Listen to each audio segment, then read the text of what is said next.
What exactly are you doing right now? Taking a picture of a merlin, the eyepiece of your Dobsonian. How many robins were there? It was like 15 robins. 15 to 20 robins, all bugging him, trying to get him to leave, but he stayed put like a boss. See that picture there? Oh, very nice. Little eyepiece projection. Digiscoping through the Dob. Not a bad pick either.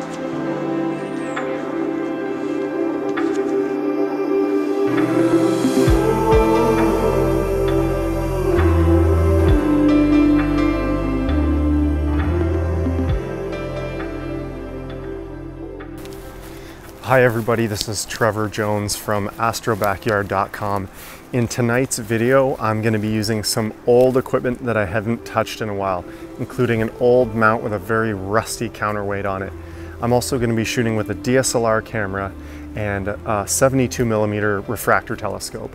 So the goal tonight is to shoot a deep sky object here in the backyard in the constellation Cygnus using beginner level gear. I'll walk you through the entire process, what's involved, the tools, so that new people to the channel can have a better understanding of what's involved in deep sky astrophotography. It's easy to jump ahead and skip all the stuff that you feel like most of the audience already knows, but I realize there's new people coming into the channel all the time, so this one's for you guys.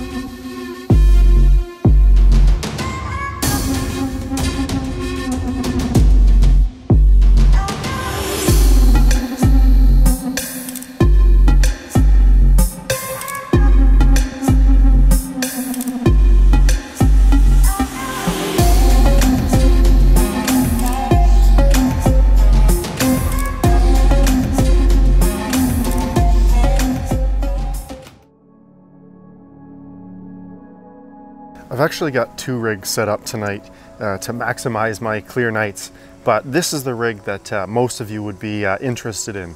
So just going through a brief breakdown here, what you're looking at here is the Skywatcher HEQ5 Pro SynScan German equatorial mount. So this is a computerized go-to mount. There's a hand controller so you can select deep sky objects in the night sky and the telescope will automatically slew to it. So you often see these packages, these tracking telescope packages, fork mounted, all different designs. For astrophotography, you want a German equatorial mount or some of the newer style equatorial mounts out there. But either way, it needs to go in 2-axis in right ascension and then in declination. So between those two, you can actually stay locked onto a target for long periods of time, the amount of time needed for long exposure astrophotography. A quality mount is the first step, and it's often the biggest purchase early on. The telescope here is a 72mm William Optics 73mm William Optics Zenith Star 73. On top is a 50mm guide scope with a guide camera. This is a small monochrome guide camera. The DSLR is attached on the back. I'll give you a closer look at that in a minute. The camera is a Canon 60DA. And what else do we have here? There's a dew heater strap here that will act like the defroster does in your car to keep the optics dry as the temperature changes throughout the night. And everything's going to be running through a laptop computer that I have to automate the entire imaging sequence. Here's a look at the way the camera is attached to the telescope. As I said, this is a refractor, so compact, sturdy, high quality optics. This one happens to be an apochromatic doublet refractor. So that means, excellent color contrast, color correction, and a flat field. So the camera's connected to this telescope using this T-ring adapter here, which just screws onto the camera body the same way a lens would. But then this adapter is what you connect other things to, in this case a field flattener, the Flat 73 from William Optics. So I'm going to put this back on. Sometimes I should say that you actually put filters inside the body of the camera before you connect them. So you have that filter in the imaging train, whether it's a light pollution filter or a narrowband filter. In this case, the filter I'm using is inside the flattener itself. So I'll just click this back on, line it up with the little red dot. So I mentioned the flattener. So often you'll find these telescopes will have a dedicated field flattener, sometimes a flattener reducer. So the field flattener does exactly that. It just flattens the field of view. If you're using a camera with a big imaging chip, say a full frame camera, without this flattener, you'll see the stars starting to stretch out and elongate near the edges of the field. A flattener eliminates that by flattening the field out. It's just an extra piece of glass in here that complements this particular telescope. When you do see a flattener reducer combo, sometimes it'll be like a 0.8 times reducer. That actually reduces the focal length and the f ratio of the telescope by 0.8 times. In this case, it's just a straight up 1-to-1 flattener. So that is actually threaded into the back of the refractor, and I will unscrew it just to show you where the filter is in my imaging train. This is a 2-inch light pollution filter. So this is a broad spectrum filter that aims to produce natural colors, yet reduce some of the city light pollution I'm in. I'm under Bortle Class 6 skies here in the backyard. So there's the filter there. This one is the ITIS NGS1. It's a 48mm 2-inch filter, and it just screws right into the flattener like that, nice, safe and secure. And then the flattener itself threads into the back of the telescope. If you're wondering why there's a second smaller telescope on top of the primary telescope, which seems a little excessive, this one is used for something called auto-guiding. So back in the early days of astrophotography, to improve a mount's performance, the user would actually have a keypad where they could send a pulse to the mount telling it to make an adjustment left, right, up or down. And the goal of that was to keep it centered on the target for long exposure astrophotography. These days, we have these guide cameras that are connected to our computer that communicate with one another to actually lock onto the target for long periods of time with extreme accuracy, and it's all happening in the background. So one of the really popular ways to do that is with a guide scope. So this is a mini 50mm guide scope mounted on top of the telescope with a monochrome miniature camera used for auto guiding exclusively. So the job for auto guiding is to go from, say, if you were limited to a 1 minute or 2 minute exposure because your mount showed tracking error after that period of time, auto guiding will take you farther than that, get you to 4 or 5 minutes or even longer. So very important, and it seems really daunting early on, but it's really not that complicated once you get it figured out. The software is the scary part, and luckily there's some basic settings you can use, and I'll go through that in a little bit. There are a lot of ways to go about automating your imaging sequence for a night of astrophotography, and all of them are better than standing there pressing the shutter button yourself, taking each individual photo. The software I like to use most of the time, especially with the DSLR, is called Astrophotography Tool. It's pretty affordable, and it's really straightforward in terms of a DSLR. It gets a little more tricky when you're dealing with a dedicated astronomy camera or CCD, but for a DSLR, I like Astrophotography Tool.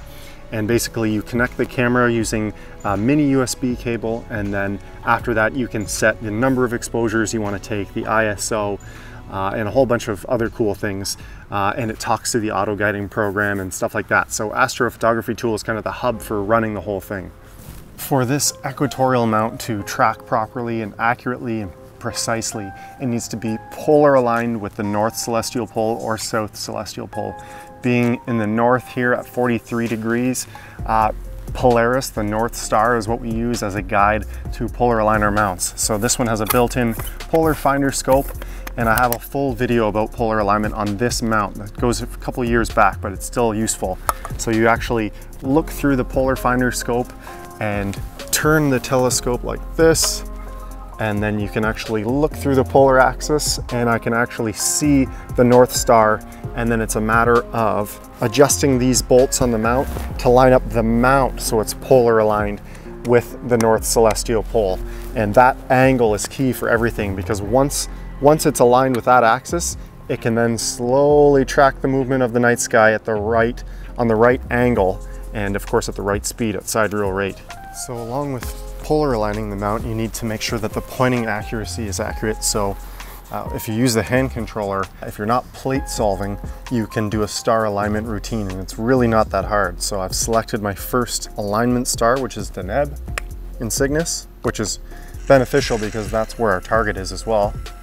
and I've hit that, and it's gonna, you know, slew as close as best as it can where it thinks Deneb is based on the polar alignment and my latitude and location settings and everything, and it'll be pretty close.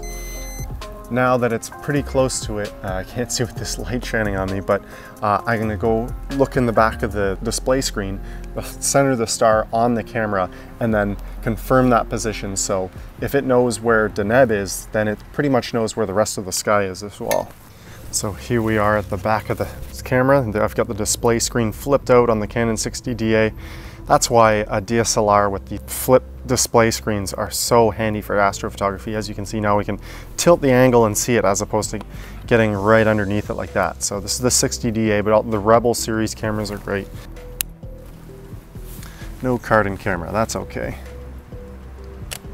We just need to look at the live view display. So do you see that star? You can't. There's a star right here. I'm going to use the hand controller and move it around. You should see that star move. We can change the rate to something a little faster. It was on rate 2, which is very slow. Okay, so did you see it moving there? It just went down. We're going to get it centered right in the square.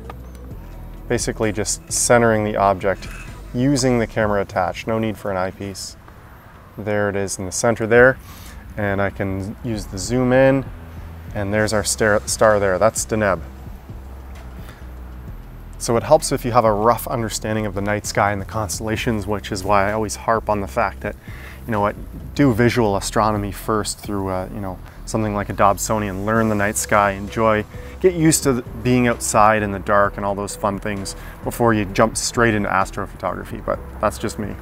So there's our star, it's centered, we're gonna hit enter, and the alignment was successful. So that was just a 1-star alignment, a rough alignment. You can get away with that when you're using a wide field refractor like the Z73. When you're on a bright star in your star alignment, it's a great time to do your focus as well, because you can use a Bahtinov mask, like the one found in the dew shield cap of the Z73. You put that on the end of the telescope, and it will create a star diffraction spike pattern. And your goal is to align the central spike between the X.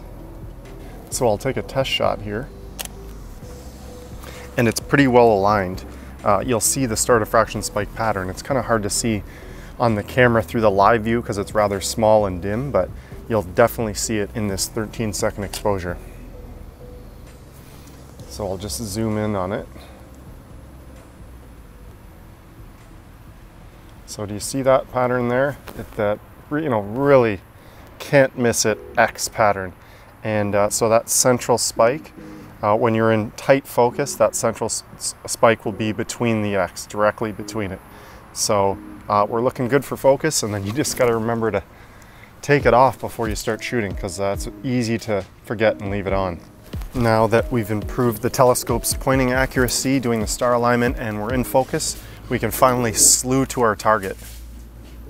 Already found a raccoon or something, it sounds like.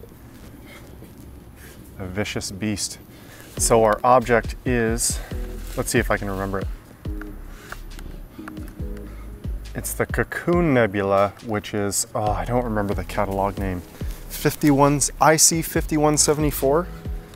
That doesn't sound right. IC 5146, that was kind of close. So in the object database of the mount, I can select IC catalog, 5146, right? And then I'll press enter, and the telescope will slew to the target, and it's very close by to Deneb, so it shouldn't have to go too far.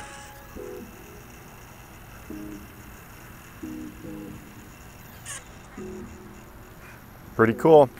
And so the stage that this mount is at, it's actually tracking now very slowly at side reel rate. So if we do take a long exposure image right now, it'll be sharp. We need to kick on the auto guiding, of course, but we're now on the target. I'm in my image acquisition software now, astrophotography tool. I'm essentially connecting the camera, my Canon 60DA, and then I can set up an imaging sequence plan. So I'll go to add new light frames. I'll choose my exposure. I want to do 3 minutes. I'm going to do ISO 800. I'm going to pause for 15 seconds to let the sensor cool down a little bit between shots, and I want to take 60 of them. There we go. I've set up the imaging sequence. I'm not going to run it yet because we have to open our good friend PhD2 guiding. These bugs, man, are intense tonight. Just had a mosquito up my nose. I'm going to connect to the equipment so I see my camera here. My camera is an Altair camera, GP cam. Connect to the camera. Connect the mount style, you can control it. It's actually better to send pulses to the mount directly from your computer. I'm using the ST4 cable in the back of the camera into the mount, so this is on camera. And close that, and then when I do a loop, you should see some stars on the screen here, which is going to be the view through the guide scope. So let me just turn that up just so you can see it. I see stars there. It's probably a little hard to pick up on the screen here. And we're going to make sure that the calibration is clear. Clear the mount calibration because we want to recalibrate or calibrate the first time in this instance. We'll let it select its own star that it wants to use for this and begin the calibration process. Once that's all done, it's something that we can kind of set and forget while the sequence is running. And it will auto guide for us, which is useful when you're taking 3-minute shots. So we are auto guiding now, and a way you can kind of monitor things is by looking at the graph, and it will show you, kind of tell the story of what's going on. It tells you when it's sent a pulse to the declination or the RA to make a correction, and then in the total RMS error is usually the indicator of how good your guiding are. People really obsess over this. Generally, if you can keep the total error under 1 second, that's great. A lot of that depends on your image scale. So, but as a rule of thumb, try to keep that under 1. Here's a look at the 3-minute images. I'm just in Adobe Bridge, kind of reviewing my bounty for the night. And if you can see in the photo, there's the Cocoon Nebula there and the long tail of dark dust. So that's a very intentional way I've framed it up like that. And I ended up with, it looks like just over 50 light frames on the Cocoon Nebula. So I dithered using that software tool, Astrophotography tool. Between that and PhD2 guiding, the images shift slightly between each one. It's pretty subtle. You can kind of see it jumping around as I go through the images here in Bridge. But that's called dithering, and that's so important for noise removal. Without that, if you have any sort of slight drift happening over time, it'll create walking noise, and it's just a huge pain to deal with in processing. Another big thing is taking flat frames. So here's a look at my flat frames, and that was they were captured using the flat field generator, which is just an improvement over using the old white t-shirt method I used to do. It's just a way to do more consistent results, and you can really control the level of intensity. And I was a little worried when I saw these flats because you can see the differences in it. And to be honest, I'm not totally sure why that's happening, but I do know that when you stack several flats together, it averages out to produce a flat field. So I took 20 of them, and then I have reviewed it on the image, and they work just fine. Just in case I took some new ones at a different brightness intensity. These ones are much darker, but again, you can see that kind of gradient in there. But it's all good. You kind of have to trust the software to do its thing. So those are the flats. The darks, of course, are hideous to look at. You can see all the hot pixels in there. 180 seconds at ISO 800. I'm really happy with the camera settings I chose for this target. 3 minutes at ISO 800 was just perfect. So I have stacked it in Deep Sky Stacker, and I really liked what I was seeing right out of the program. First of all, I love that I can see the target and the dust blocking the stars. The framing looks great, but most importantly what I was looking for is that the flats worked and evened out the field. One last way I wanted to check that before actually diving into the process. If you do this new adjustment layer, a threshold adjustment layer, you can really tell the story behind your image, and especially if there's gradients or vignetting. So if there was, you would see one half of the screen. So see how it's kind of brightening up in that area? That's the extreme case of you know, where flats could have done a little bit better of a job. But getting to this point right here, as you can see the dark areas all the way to the edges, that looks really well. The flat frame did a really great job. So I'll be able to process this to my heart's delight, and I hope you enjoy the final image. But I just wanted to show you the importance of applying those flat frames in Deep Sky Stacker and what they can do. Well, hopefully you stuck with me to the end here. It's nearly impossible to cover absolutely everything involved with Deep Sky Astrophotography with the DSLR camera, but I think you got the gist of it. At the end of the video, I'll share my image of the Cocoon Nebula, which is a beautiful emission and reflection nebula in the constellation Cygnus. And I'm really happy with the final results, considering, you know what, there wasn't a whole lot of exposure time in it. The biggest factor to consider when taking deep sky astrophotography images with a DSLR camera is to get as much total integrated exposure time as possible. 2 hours, 3 hours, 4 hours, or much more. What that does is creates an image with a stronger signal to noise ratio. So less noise, more light, more details in your object, easier to process. So exposure time is the name of the game. The final image was stacked in Deep Sky Stacker, which is just a pre-processing software that creates an intermediate file. I have information about that on my website, and then that final intermediate file was processed in Adobe Photoshop to kind of bring the colors out and the contrast and the clarity of it. So I hope you enjoyed the final image and this video. Until next time, clear skies.